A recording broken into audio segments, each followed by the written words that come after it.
this is Passionate Duelist here today with a deck profile for my Flying Fish deck. I uploaded a video a couple days ago showing the deck in action against some random people I dueled against on DevPro, and I'm just following up now to show you all what the deck actually looks like. First off, for those of you who don't know about these cards in particular, there are a series of related cards released a long time ago in the Generation Force Booster set. The main monsters are all level 3 wind attributed fish, sea serpent, and aqua type monsters that focus on banishing themselves in order to activate nifty effects and to protect themselves. After doing so, they return to your field during your next standby phase, allowing you to use them and their effects all over again without having to worry about them being destroyed by your opponent during their turn. In that sense, they're kind of like Wind Up Rabbit and Evil Swarm Thunderbird. They're just not as versatile. Going right into the monster lineup, we have 3 Fly Fang, 3 Air Orca, 3 Sky Star Ray, 2 Wing Tortoise, 3 GNX Ally Birdman, and 3 Deep Sea Diva. Fly Fang acts as a slightly weaker beat stick that is piercing, and after it inflicts battle damage to your opponent, it banishes itself. Air Orca is your card popper, allowing you to banish any fish, sea serpent, or aqua type monster from your hand to destroy any one face-up card on the field, after which it banishes itself. Sky Star Ray has the ability to attack directly even if your opponent has monsters, and after it attacks directly, it banishes itself. Meanwhile, Wing Tortoise is more of a utility monster, being able to summon itself from your hand or grave whenever a fish, sea serpent, or aqua type monster you control is banished, which lets you set up for lots of cool synchro and Xyz combo plays later on by giving you access to a free monster out of nowhere. Birdman becomes a 1900 attack beat stick when it returns a wind monster to the hand when you summon it, which is good because we have lots of wind monsters in here. And aside from that, it's also a level 3 monster that is also a tuner, allowing for lots of versatility in summoning different level 6 synchros and rank 3 Xyz monsters. Lastly, we have Deep Sea Diva, which is an obvious choice since both Air Orca and Sky Star Ray are Sea Serpent type.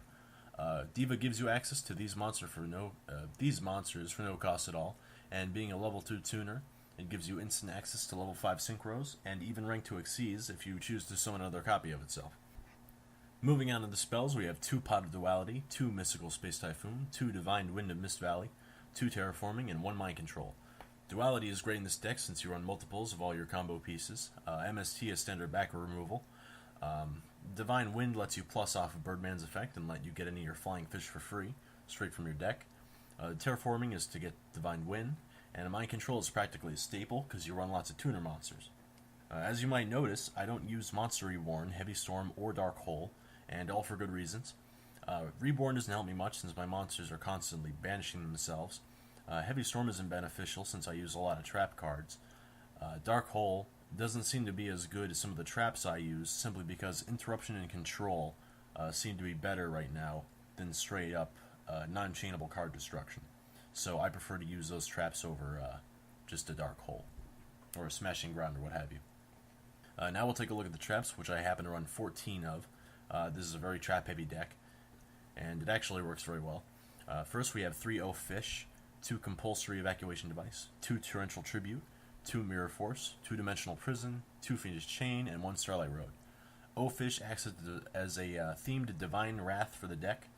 Compulsory is just straight up good, being chainable, and you can use it with Divine Wind of Mist Valley to plus off of its effect and get more monsters from your deck for free.